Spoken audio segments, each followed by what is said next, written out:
Hello and welcome to Froch on Fighting with me, Carl the Cobra. Froch, former unified super middleweight world boxing champion and International Boxing Hall of Famer. But you know that already. Listen, I'm here in the Kingdom of Saudi Arabia, Riyadh. And Oleksandr Usyk has just defeated Tyson Fury for a second time. I'm going to get straight into it. This episode is brought to you by Cobra Casino. So Oleksandr Usyk is still the unified heavyweight champion of the world. He's defended his titles against Tyson Fury, and I've got to be totally honest, the right man won. It was a close fight. It ebbed and flowed a little bit in the beginning. From round 1 to about round 6 or 7, the fight was pretty close. I was scoring it. I give a round to Tyson. I give a round to Usyk. I give the second round to Usyk. It was like 3, 4, 5 rounds. I couldn't really split them. It was very close. And I think the turning point was probably from round 6, 7. Usyk got a bit closer as Tyson Fury started to tire, which I thought he would do. I thought Fury was going to come out a little bit more bullish and a bit more heavy. He was in the centre of the ring at the very start of round 1, and I thought this is what he needs to do. He's sort of backing up Usyk. But it didn't take long before Usyk got that right foot from the southpaw stance on the outside of Tyson Fury's left foot and just started peppering that jab and that overhand right from the southpaw stance and getting his feet in range. But it took him about 5 or 6 rounds to get into rhythm. Then as Tyson became tired, Usyk started to land a few eye-catching shots. There was nothing in this fight, but the eye-catching shots did come from Usyk. It was close. I think Frank Warren's at ringside complaining that it was a robbery and he's really annoyed, but he's probably watching that with his emotional glasses on, thinking that Tyson Fury should win the fight, then he'll get the trilogy. He's probably thinking if it's 1-1, we'll get the trilogy, get the old big payday back in, the bunts. But bottom line is, Oleksandr Usyk won the fight. On my scorecard, it was the same as the judge. It was 4 or 5 rounds, 117, 112, or 116, 113, 116, 112, whatever you want to look at it, whichever way you want to look at it, the right man won. Tyson came out, he had a really good go. He tried hard. But like I said in the build-up and in the preview to this fight, Tyson hasn't got the fitness or the engine anymore for 12 solid rounds. To beat Usyk, you've got to be able to sustain the pace and put the shots together round after round and put the pressure on Usyk. There was times when Fury was backing him up and leaning on him and putting his weight on him and pushing him around the body and holding on to him. And that's how you make the fight messy. But you tire Usyk out and you win the rounds. Put a couple of shots together, lean on him. But that takes a bit of energy from Tyson. And he wasn't able to sustain it. He wasn't able to do it for long enough periods. And let's not forget the class that Usyk brings to the ring. Perfect jab. He steps to the outside, doesn't he, with that left cross. He loops the left cross over. And even when Tyson lands a couple of little shots, whether it's to the body, which he landed nicely tonight, or whether it's to the head with some, because Usyk was getting marked up, he landed his head shots, he had his moments of success. But when he did have success and he was doing well, and I was thinking that's a good little combo from Fury, that's good work, Usyk would always answer back and sort of end the argument and finish the round strong. It wasn't a very exciting fight. It wasn't a fight where you're jumping out of your seat, but it was a fight that was entertaining in terms of, if you're a boxing purist and you know what you're looking at, you can watch that fight and appreciate what was going off. Fury, for me, didn't put the pressure on enough, and he wasn't busy enough, and he doesn't have the fitness to do that, and that's what cost him.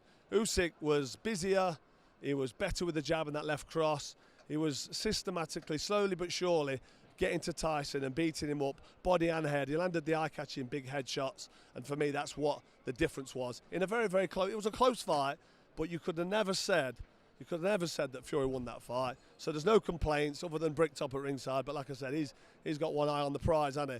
But let's be honest, the right man, Oleksandr Usyk, did the job this evening, got the win, and retained his titles in what was a pretty intriguing fight that kind of had you sitting there watching with you. I wasn't mesmerised, but I was interested for every second of every round, thinking what's happening, because it was close. It ebbed and flowed a little bit. Tyson worked, Usyk worked, but the eye-catching shots ultimately came from Oleksandr Usyk, who is a different class in here. He's just a class above, because when you consider the weight and size, the height and reach advantage that Tyson Fury's got in a boxing ring when you can only land your fists, and that's all you're looking at landing. Height, reach, range, size, it's such a big advantage, but Usyk is able to negate all that, use his boxing ability, draw from all his experience from his Olympic titles, from his cruiserweight unified titles, undisputed, and then the heavyweight undisputed, which he's not got now. The IBF is owned by Daniel Dubois, but Usyk was the masterclass in there tonight. I think Usyk's past his best, I've got to be honest. He's 2 years older than Fury. Does Usyk come again? Do I want to see him come again? Well, Daniel Dubois jumped in the ring and said, let's get this fight on. I think he was told by Bricktop to do that. Jump in there, make a bit of noise. So Daniel Dubois got in there. I didn't like it because Usyk was tired. He wanted to do his interview, and then he's got Daniel Dubois jumping on. But I understand, he's selling the game, aren't you? Trying to get the next fight. But I didn't like the way he did that. And Usyk's just put in a real shift. He was tired. He was marked up. And he's now having to say, and he actually called it, didn't he? He said, Turki Al Sheikh, let's make the fight happen. Let's do it. He didn't back down. He said, let's make the fight happen.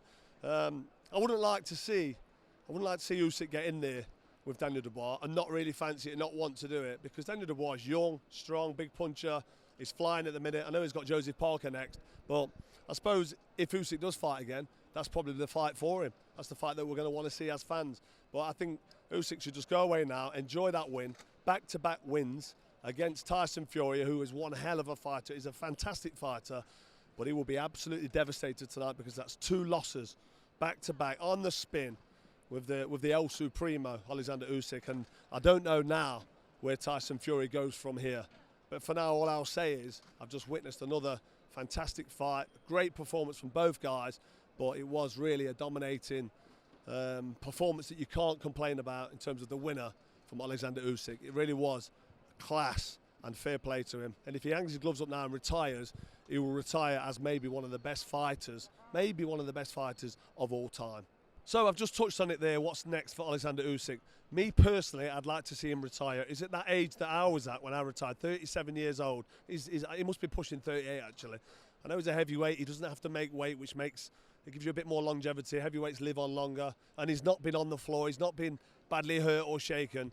And I know he loves the game, so he could fight on. But I think the only fight for him really would be the rematch. That's the fight we want to see. We'd want to see that one with the rematch with Daniel Dubois. If Daniel Dubois comes through Joseph Parker, who is fighting him in February on this unbelievable card that's happening back here in Saudi Arabia, if he gets the win against Parker, defends his title, he'll become an even more confident, better fighter, because Parker's a very experienced, wily old fighter. He's not old, but he's got some good experience in with some top fighters. So if Daniel Dubois wins that, that's the natural fight we want to see. That's the big fight. Usyk, Dubois in a rematch. But Johnny, 1 second. Mr. Nelson, yes. Let's get you on front. Go, you're looking good, man. I've got to go. 2 minutes. 2 minutes. 2 seconds. I've got my old work colleague here and my good friend Johnny Nelson. I've had to interrupt my flow there just to say to you, what do you reckon? Did the right man win? Of course the right man. What was you going to say then? You was pointing to me. Give me some. Listen, you follow this guy here. It's the best pod going. The best pod going out of all. We're talking about Froch on fighting. Froch on fighting. I love that shit, man. What do you reckon? Right man won? Right man won. I think Fury, what would he do now? His head will and his heart will be absolutely broken. I think he was always having to react instead of actually being the activator. I think Usyk just had his number through and through. Gutted for him because the first time I've actually put it on him, and that's the only reason being is because I believed him. I believed, you know what, I'm not going to piss about. And you know what, this version of Tyson Fury had to be this version of Tyson Fury, otherwise he'd have got knocked out. He had to be tight, he had to be sensible, he had to be professional. But sometimes, you know what, when you burn the candle at both ends and you want it to work for you that time, it's just not helped him out. Do you think that was his undoing, the fitness, the inability to be able to sustain the attacks? Fitness, professional, yeah. When he got hit, sometimes he'd go back on his heels. He couldn't be, I don't know if he believed in the attacks because he hurt him and he thought, shall I? No, I'll wait. And he was waiting for him, he was waiting for an attack, he was waiting to react. And that was where the problem was. And I thought, you've got to initiate. Usyk was constantly initiating and he got the job done. What next for Fury now? I think he should walk away. And that's only because I think his heart and soul will be absolutely broken.